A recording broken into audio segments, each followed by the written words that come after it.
இந்த யோராம் இவ்விதமாய் விரும்புவார் இல்லாதபடி சாவதற்கான காரணம் 2 நாளாகமம் 21வது அதிகாரத்தின் 6வது வசனம். 2 நாளாகமம் 21:6 வாசிக்கலாம். அவன் இஸ்ரவேலின் ராஜாவின் வழியிலே நடந்து ஆகாபின் வீட்டார் செய்தது போல செய்தான். ஆகாபின் குமாரத்தி அவனுக்கு மனைவியா இருந்தாள். அவர் கர்த்தரின் பார்வைக்கு பொல்லாப்பானதை செய்தார். ஆமென். அல்லேலூயா.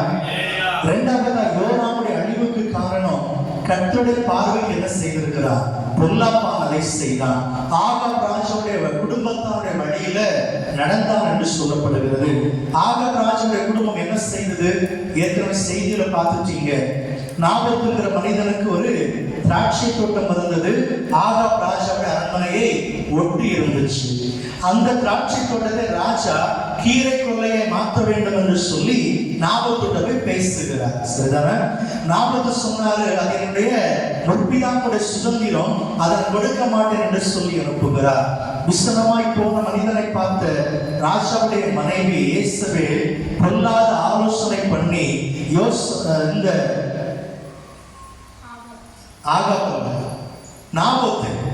இந்த நாபத்தை தந்திரமாய் கொலை செய்து எப்படியாவது தன் புருஷன் விரும்பின அந்த இடத்தை அவருக்கு கொடுக்க வேண்டும் என்று தீர்மானம் பண்ணுகிறார். உபவாசம் என்று கூறி ராஜாவுக்கு விரோதமை பாவம் செய்ததாக நாபத்து மேல பொல்லாத குற்றம் சுமத்தி அவன் சாகிற வரைக்கும் நாபத்து மேல கல்லறிந்து கொண்டு போட்டார்கள். கல்லறிந்து கொண்டு செய்து கேள்விப்பட்ட உடனே இஸ்ரவேல் வந்து ஆகாபிட சொல்ற, ராஜா நீ கேட்ட இடத்தை நீங்க போய் எடுத்துக்கோங்க என்று சொல்லி சொல்றார்.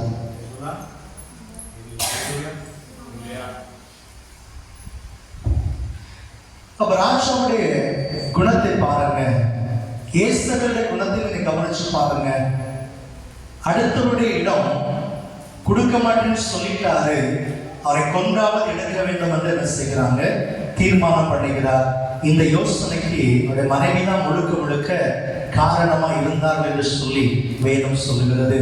இந்த வீட்டாரோடு கூட இந்த யோராம் தொடர்பு வைத்திருந்தார். அவருடைய மகளை திருமணம் செய்திருந்தார் என்றும் வேதம் சொல்லுகிறது. பொல்லாப்பானதை செய்தார். இந்த நாபோத்துக்கு இவர் செய்தது தேவனுடைய பார்வையில பொல்லாப்பா இருந்தது என்று வேதம் சொல்லுகிறது.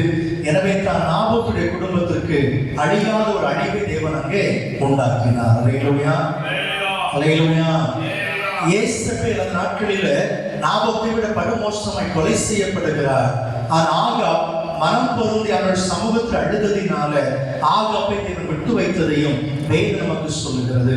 அன்பான தேவசனமே, இந்த பொல்லாத மனிதர்கள் செய்தது போல அவரோடு கூட சேர்ந்து கொண்டு இந்த யோராமும் பொல்லாப்பான காரியத்தை செய்தார். எது பொல்லாப்பு? தேவன் தனக்கு கொடுக்காதிருந்தும் கொடுக்காததை வலுக்கட்டாயமா எடுத்துக்கொள்வது என்னது? பொல்லாப்பு.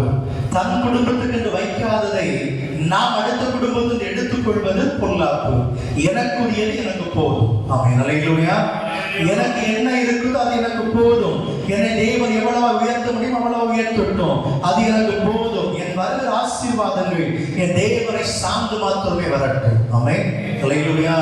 கர்த்தர் இல்லாத ஒரு ஆசீர்வாதம் எனக்கு வேண்டாம். பொல்லாத மனுஷனோடு சேர்ந்து கொண்டு 1000 இருந்தாலும் ஆமென், வேதம் சொல்லுகிற பிரகாரமாய் கர்த்தரோடு கூட இருக்கும்போது இருக்கிற அந்த கொஞ்சம் நல்லது.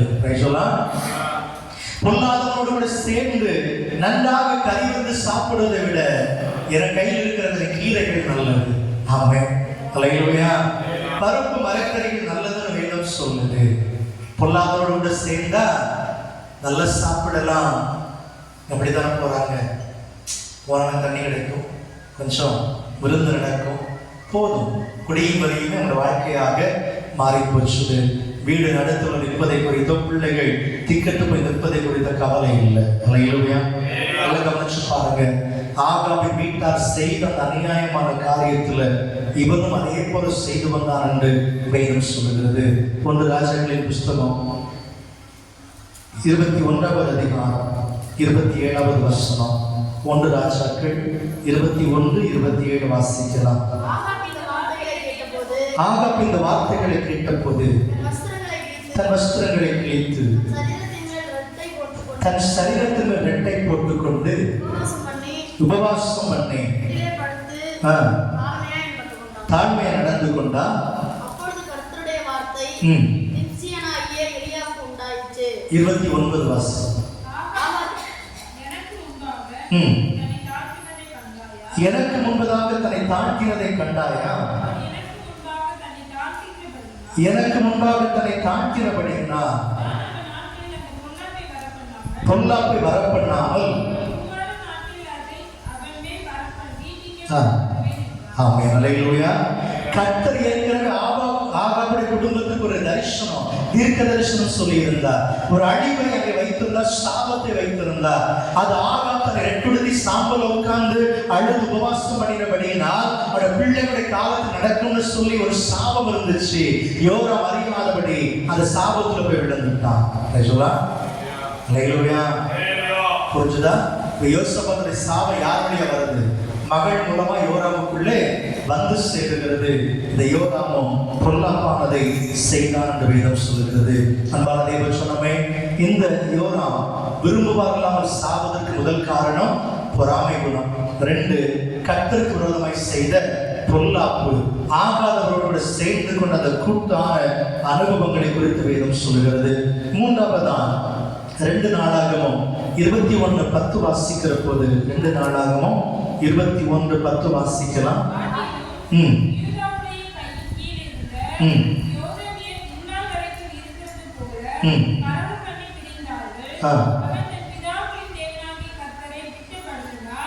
அவன் தன் பிதாக்களின் தேவனாகிய கர்த்தரை விட்டபடியினார். நல்ல கவனிங்க. ராஜாவுடைய போக்கு சரியில்லைன்னு சொல்லிட்டு ஏற்கனவே ஏதோமியர் பிரிஞ்சு போனாங்க. அந்த ஏதோமியருக்கு விரோதமா யுத்தம் பண்ணுகிறாரு. அதுக்கு பிறகு பாத்தீங்கன்னா கர்த்தரை விட்ட பிற்பாடு இன்னொரு பட்டணத்தார், லீஃப்னா பட்டணத்தாரும் ராஜா விட்டு பிரிந்து போகிறாங்க. இப்ப ராஜா செய்த ஒவ்வொரு அலுவலப்புக்கு மத்தியில ஒவ்வொரு ஜனங்கள் சிறு கலகம் உண்டாக பிரிந்து கொண்டே போய்கொண்டிருக்கிறாங்க. 3வதா யோராம் செய்த மிகப்பெரிய தவறு, தன் தேவனாகிய கர்த்தரை விட்டு விட்டார். ஆமென், அல்லேலூயா. எதை விட்டுட்டார்? கர்த்தரே விடும்போது ஒரு வாழ்க்கையில் என்ன இருக்கும்? நமக்கு ஒரு பிடிமானம் இருக்குன்னா அது கர்த்தர் மட்டும்தான். சரிதானே? வேற இந்த உலகத்தில் நமக்கு எந்த பிடிமானமும் இல்லை. உங்களுக்கு எதாவது பிடிமானம் இருக்கா? வேற எனக்கு கை கொடுக்கணும்னு நினைக்கிறோமா? இல்லை. ஒரு நாள் வாரத்தை அடைச்சிட்டாருன்னா, இல்லை கதவை அடைச்சிட்டாருன்னா திறக்க முடியாது, கூட்டமும் முடியாது. அப்ப நான் எது மேல நம்பிக்கை வச்சிருக்கேன்? என்னுடைய பிடிமானம் என்ன? எனக்கு இருக்கிற ஒரே ஒரு பிடிமானம் என் அப்பா இயேசு மாத்திரமே. அல்லேலூயா. அந்த பிடிமானத்தை இழந்து நிற்கிறாங்க. அப்புறம் எப்படி வாழ்க்கையில கரையேற முடியும்? நல்லா கவனிச்சு பாருங்க. தன்னுடைய பொல்லாத காரியங்களை செய்வதற்கு, அங்கே தோப்பு விக்கிரங்களை உண்டு பண்ணுவதற்கும் தன்னை ஒப்பு கொடுத்தானே தவிர தேவனை தேடுவதற்கு தன் இருதயத்தை செவி சாய்க்கவில்லை. அல்லேலூயா. கர்த்தரை விட்டு முழுவதுமாய் விலகி போனான் என்று வேதம் சொல்கிறது. ஒரு சில வசனங்களை வாசிப்போம்.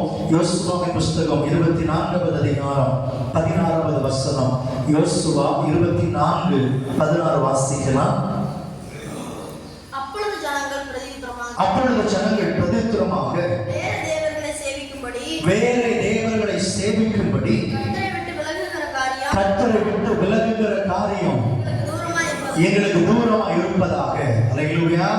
யோசுவாவோட ஜனங்கள் சொல்லுகிறாங்க, கர்த்தரை விட்டு விலகுகிற காரியம் எங்களுக்கு தூரமா இருக்கட்டும். கர்த்தரை விட்டு விலகுகிற காரியத்தை குறித்து பேச வேண்டாம். யோசுவா சொல்லுகிறார், நீங்க கர்த்தரை தேடாட்டி பரவாயில்லை, நான் என் வீட்டார கர்த்தரை சேவிப்போம். அல்லேலூயா. விருப்பமிருந்த கர்த்தரை தேடுங்க, காரியங்கள் வாய்க்கும். கர்த்தரை தேடுங்க, அடைக்கலம் உண்டாகும். கர்த்தரை தேடுங்க, சகல நன்மைகளும் உண்டாகும். அதுதான் உண்மை. யோசுவாவும் ஜனங்களும் கர்த்தரை விட்டு விலகுகிற காரியத்தை பற்றி எங்கள்கிட்ட பேச வேண்டாம், எனக்கு தூரமா இருக்கட்டும்னு சொன்னார். அவர்களுக்கு தூரமா விலக்கினதை யோராம் தன் பக்கத்தில் பெற்றுக்கொண்டார். கர்த்தரை விட்டு விலகி போனான். அந்நிய தெய்வங்களை தேட ஆரம்பித்தான் என்று வேதம் நமக்கு கற்றுக் கொடுக்கிறது. அன்புக்குரிய தெய்வ சொன்னமே, எங்க போனாலும் சரி, கர்த்தர் இல்லாத வாழ்க்கை உயிரில்லாத சடலத்திற்கு. ஆமா, அவ்வளவுதான். அல்லேலூயா. எப்படி உடம்புக்கு என்ன இருக்க? அப்படி இருந்த பிரயோஜனம் உண்டா? அதுதான் கிறிஸ்து இல்லாத வாழ்க்கை. கிறிஸ்து எனக்கு ஜீவன் தானே வேதம் சொல்லுது. கிறிஸ்து எனக்கு ஜீவன். அப்ப கிறிஸ்து என்னை விட்டு போய்த்தா அவ்வளவுதான், நடைபணம். இயல்பா இருப்பாங்க, என்ன நடைபணமாக எண்ணப்படுவார்கள். இந்த யோராம் கர்த்தரை விட்டு விலகிவிட்டார். வாசிப்போம் சங்கீதங்களின் புஸ்தகம் 119வது சங்கீதம் 53வது வசனம் வாசிங்க. சங்கீதம் 119 53. வேதத்தை விட்டு விலகுகிற துன்மார்க்கரை நினைத்தோம், நடுக்கம் என்னை பிடித்தது. வேதத்தை விட்டு விலகினாலே அவரோட பேர் என்னது? துன்மார்க்கர். அவர் கர்த்தரை விட்டு விலகினா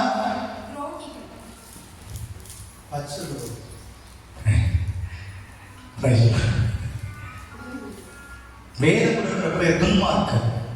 யோராம் எப்படி மாறிட்டார்? துன்மார்க்கனாய் மாறிவிட்டார். இன்னொரு 3 வருஷம் வேகமா வாசிங்க. நீதிமொழிகள் 15:10, ஏசாயா 1:28. ஒரு நிமிஷம். ஏசாயா 1:28 எடுத்துக்கோங்க. இன்னொரு நபர் எரேமியா 17:5 வச்சுக்கோங்க. சங்கீதம் நீதிமொழிகள் 15:10, ஏசாயா 1:28, எரேமியா 17:5. வரிசை வாசிங்க.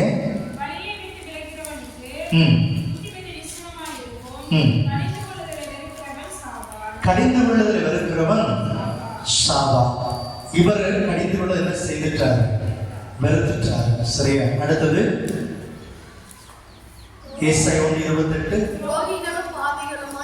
துரோகிகளும் பாவிகளுமாய் ஏகமாய் நொறுங்குண்டு போவார்கள். கர்த்தரை விட்டு விலகுகிறவர்கள் நிர்மூலமாவார்கள். அல்லேலூயா. யார் கர்த்தரை விட்டு விலகினால் என்ன செய்வாங்க? நிர்மூலம் பண்ணப்படுவார்கள். இன்னொரு வசனத்தை ஞாபகப்படுத்திக்கோங்க, நான் நிர்மூலமாகாது இருக்கிறது கர்த்தருடைய கிருபை. அல்லேலூயா, அல்லேலூயா. அப்போ கர்த்தரில் அவருடைய கிருபை விட்டுட்டால் என்ன ஆயிருவோம்? நிர்மூலம், அழிந்து போவோம் என்பதில் சந்தேகம் இல்லை. எனவே இயேசுவை உறுதியாய் பற்றி பிடிக்க வழி தேடுங்க. அடுத்த வசனம், மனுஷர்கள் நம்பிக்கை வைத்து மாம்சமானதை புயபலமாக்கிக் கொண்டு கர்த்தரை விட்டு விலகுகிற இருதயமுடைய மனுஷன் சபிக்கப்பட்டவர் என்று எண்ணப்படுவான். அல்லேலூயா. அப்ப இந்த யோரா எவ்வளவு தவறு செய்திருக்கிற பார்த்தீங்களா? கர்த்தரை விட்டு விலகும் போது துரோகியாய், துன்மார்க்கனாய், அழியக்கூடியவனாய், சாகக்கூடியவனாய். இப்ப பார்த்த வசனம் சொல்லிச்சு, சபிக்கப்பட்டவனாக ஒரு மனிதனை மாற்றி விடுகிறது. ஏற்கனவே சாபத்தில் கிடந்த நம்மைதான் பெரும்பாடுபட்டு ரத்தம் சுந்தி சிலுவையில நின்று மறித்து ஜீவனை கொடுத்து மீட்டு கொண்டார் நம்ம எல்லாரையும். அல்லேலூயா. திரும்ப இவர்கள் சாபத்துக்குள்ள போகிறதையும் நம்ம பார்க்கிறோம். அப்போ கர்த்தர் இயேசுவை விட்டு விலகிட்டாலே என்ன உண்டா? சாபத்துக்குள்ளா விழுந்து விட்டதா வேதம் நமக்கு எச்சரிக்கிறது. அப்ப தேவனாகிய கர்த்தரை யோரா விட்டு விட்டபடினா விரும்புவார்களாதபடி இறந்து போனான் என்று வேதம் சொல்கிறது. கடைசி ஒரு வசனத்தை சொல்லி நான் முடிவுக்குள்ள கடந்து வருகிறேன். 2 நாளாகமம் 21:11 கூட வாசிங்க. 2 நாளாகமம் 21:11 வாசிக்கலாம்.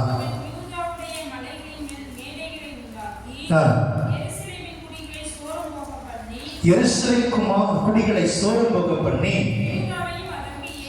யூதாவையும் அதற்கு ஏவி விட்டான். இதை சுருக்கமா சொல்லணும்னா, தான் தவறு செய்தது மட்டுமல்ல, மற்றவர்கள் பாவம் செய்வதற்கும் காரணமாய் மாறிவிட்டான். நம்மை சொல்லுங்க. அவன் தப்பு பண்ணிட்டா பாவம் செய்ததோடு நிப்பாட்டல, அவனோடு கூட இந்த மற்றவன் என்ன செய்துட்டான்? பாவம் செய்யும்படி தூண்டி விட்டான். பொதுவா வழக்கில் ஒரு தண்டனை என்பது என்ன சொல்லுவாங்க தெரியுமா? தப்பு செய்தவர்களை விட செய்ய தூண்டினவர்களுக்கு தான் தண்டனை அதிகம். இது வரலாற்றில் எல்லா வழக்குகளிலும் நியாயத்தை சொல்லுகிற ஒரு காரியம். நீதிமன்றத்துக்கு போனாலே முதல் காரியம் என்ன? செய்தவனை விட செய்ய தூண்டினவனுக்கு தான் அதிக தண்டனை. இங்க செய்ய தூண்டினது யாரு? யோனா. ஆமென். அல்லேலூயா. அதிக தண்டனை உண்டு தானே. ஒரு மிகப்பெரிய ராஜாவின் மகன், ராஜ்யபாரம் பண்ணி கொண்டிருக்கிற ஒரு ராஜாவுடைய முடிவு விரும்புவார்களாதபடி இறந்து போகிறான். இந்த காரணத்தை திரும்ப உங்களுக்கு ஞாபகப்படுத்துகிறேன். 1 பொறாமை குணம், 2 பொல்லாப்பு செய்தது, 3வது கர்த்தரை விட்டு விட்டது, 4 தான் செய்த தவறுக்கு மற்றவர்களையும் உடந்தைய பாவம் செய்ய பண்ணினது. இந்த 4 காரியத்து நிமித்தமாய் இந்த யோராமுக்கு மிகப்பெரிய அழிவு சம்பவித்தது. அந்த அழிவை குறித்து ஆண்டவர் ஏற்கனவே சொல்லியிருந்தார். இவன் இவ்வளவு செய்ததுனால தண்டனை கூட வாசித்து பாருங்க. அது 2 நாளாகவும் 21, 14, 15 வசனங்களை வாசித்து பாருங்க. இதோ கர்த்தர் உன் ஜனத்தையும் உன் பிள்ளைகளையும் உன் மனைவிகளையும் உனக்கு உண்டான எல்லாவற்றையும் மகாவாதையாக பாதிப்பார். நீயோ உனக்கு உண்டாகும் குடல் நோயினால் உன் குடல்கள் நாளுக்கு நாள் இற்று விழும் மட்டும் கொடிய வியாதியினால் பாதிக்கப்படுவான் என்று எழுதியிருந்தது. அல்லேலூயா, அல்லேலூயா. தவறு செய்தது யோராம். பாதிக்கப்பட்டது யாரெல்லாம்? யோராமுடைய ஜனங்கள், அவருடைய பிள்ளைகள், மனைவி, அது உண்டான சகலம் பாதிக்கப்பட்டுச்சு. அல்லேலூயா. தவறு செய்தது யோராம் மட்டும், பாதிக்கப்பட்டது ஒட்டுமொத்த குடும்பம். அதனால தாவீது தவறு செய்த போது இஸ்ரவேல் ஜனங்கள் எல்லாம் கொத்த மடிச்சாங்க. அப்ப தாவீது கேட்கிறார், அவர் தப்பு செய்ததுன்னா என் ஆடுகள் என்ன செய்ததுன்னு கேட்டார். குடும்பத்தில் ஒருவர் தவறு செய்தாலும் எத்தனை பேர் பாதிக்கப்படுவாங்க?